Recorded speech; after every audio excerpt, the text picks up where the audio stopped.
What cultural impact did Burgundian rule have? Imagine a time when art, wealth, and power blended together to shape an entire region's identity.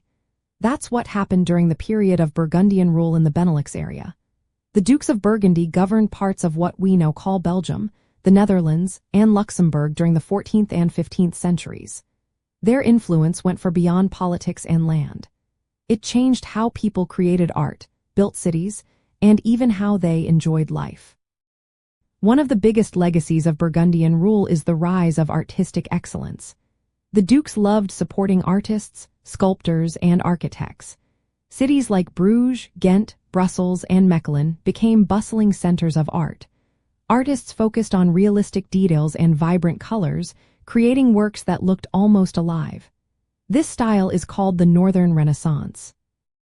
Unlike the Italian Renaissance, which looked back to ancient Greece and Rome, the Northern Renaissance drew inspiration from local traditions and religious themes.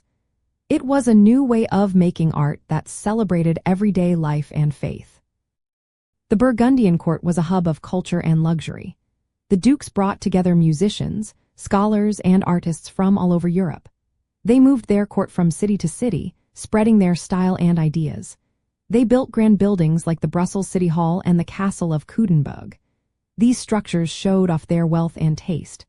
The court was also a place where music and literature flourished, making the region a lively cultural center.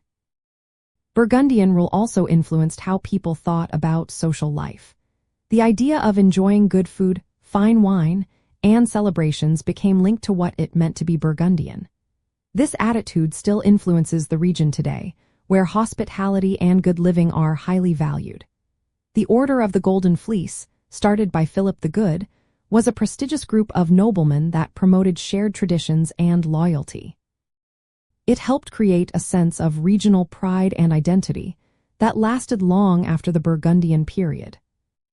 Trade and wealth played a big role in this cultural growth. The cities of the Low Countries were already busy trading hubs, especially in textiles and banking. The Burgundian dukes strengthened these networks, bringing in merchants and artisans from across Europe. This economic boost meant more money was available for art, architecture, and cultural projects.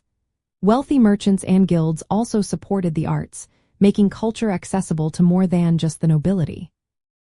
In the end, Burgundian rule transformed the Benelux region into a center of medieval culture.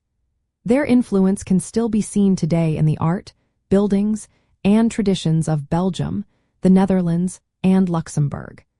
The legacy of this time reminds us how a ruling family's support for culture can leave a lasting mark on a region's history and identity.